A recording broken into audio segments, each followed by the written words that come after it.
போன இடத்துல ஏதாவது பிரச்சனையா? ஒன்னும் புரியலையே. அண்ணன் வேற போனே எடுக்க மாட்டேங்கிறாரு. என்னன்னு தெரியலையே.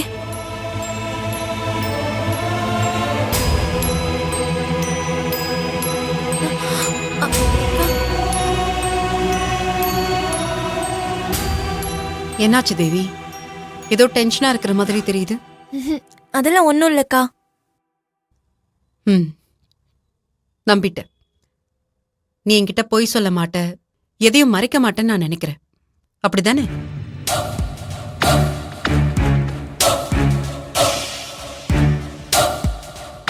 இப்ப நான் கேட்க போற கேள்விக்கு உண்மையை மட்டும் சொல்லு, சரியா? என்னக்கா கேட்க போறீங்க? எனக்கு புரியலையே. எந்த உண்மையை நான் உங்ககிட்ட சொல்லணும்? காலையில மூர்த்தி உன்கிட்ட எங்கேயோ போயிட்டு வரேன்னு சொன்னானே, எங்க? நான் கேட்டதுக்கு அவன் ஏதோ கேட்டரிங் விஷயமா போயிட்டு வரேன்னு சொன்னான். ஆனா அது உண்மை இல்லைன்னு எனக்கு தெரியும். உனக்கு அவன் எங்க போயிருக்கான்னு தெரியும். தேவி, நீ அதை என்கிட்ட சொல்லு.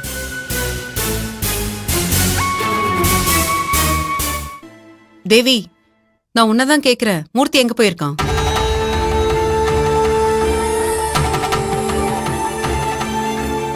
என்கிட்ட சொல்லக்கூடாதுன்னு அவன் சொல்லியிருப்பான், எனக்கு தெரியும். இருந்தாலும் என்கிட்ட சொல்லு. அக்கா, அது நான் இப்படி இருக்கிறத பார்த்துட்டு அண்ணனுக்கு ரொம்ப குற்ற உணர்ச்சி ஆயிடுச்சு. அதான் வேதவள்ளி அத்தைய பார்த்து பேசிட்டு வரேன்னு போயிருக்காரு.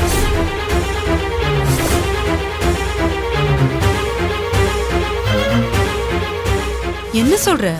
ஆமாங்கா, நான் போய் பக்குவமா பேசி அவங்களுக்கு புரிய வைக்கிறேன். முடிஞ்சா அவங்க கால்ல கூட விழுந்து பாக்குறேன். எனக்காக போய் பேசுறேன்னு போயிருக்காருக்கா. உங்ககிட்ட சொன்னா நீங்க தடுத்துருவீங்கன்னு சொல்ல வேண்டான்னு சொல்லிட்டாரு. அவன் ஏன் இப்படி அவசர குடுக்கையா இருக்கானே தெரியல. உன் அத்தைக்கு மூர்த்தினாலே சுத்தமா பிடிக்காது.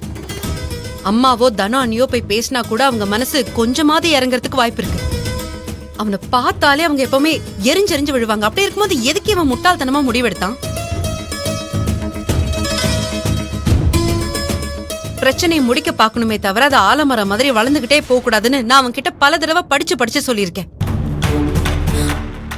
இருந்தும் அவன் ஆர்வ கோளாறுல என்ன வேலை பார்த்திருக்கான் பாரு. மூர்த்தி போன் எடுக்காத போதே எனக்கு தெரிஞ்சது அவன் இந்த மாதிரி ஏதோ தப்பான முடிவெடுத்திருப்பான்னு. அண்ணி, அன்பவும் என் அண்ணகிட்ட பேசி சமாதானப்படுத்துறதுக்காக போயிருக்கான். என்னம்மா சொல்ற? ஆமாண்ண, விக்னேஷன் ஆபீஸ்ல இருப்பாருன்னு தெரிஞ்சு அவரை சமாதானப்படுத்துறேன்னு சொல்லி அன்பும் அங்கதான் போயிருக்கான். ஏய், இது அம்மாக்கு தெரியுமா? அக்கா, அண்ணி. அம்மா, மா, என்னாச்சு கையல்? மா, உன் புள்ள அதான் மூர்த்தி இருக்கான்ல, அவன் வேதவள்ளி அத்தை கிட்ட சமாதானம் பேச போயிருக்கான். ஐயோ, சமாதானம் பேசுற ஆளை பாத்தீங்களா? அவன் ஏன் தான் இப்படி நமக்கு 7:30 கூட்டிட்டு வரணும்னு தெரியல. இன்னைக்கு ஏதோ ஒரு பெரிய பிரச்சனை வெடிக்க போகுதுன்னு மட்டும் எனக்கு நல்லா தெரியுதுமா. ஐயோ, என்னதான் பண்றதுன்னு எனக்கு தெரியல. கயல், சீக்கிரம் வா, மூர்த்தியை நம்ம தடுத்து நிறுத்தலாம். கையல், நானும் வரேன். ஐயோ அம்மா, யாரும் வேண்டாமா, நானும் எழிலும் போய் அவனை கூட்டிட்டு வரோம். கையல், வா.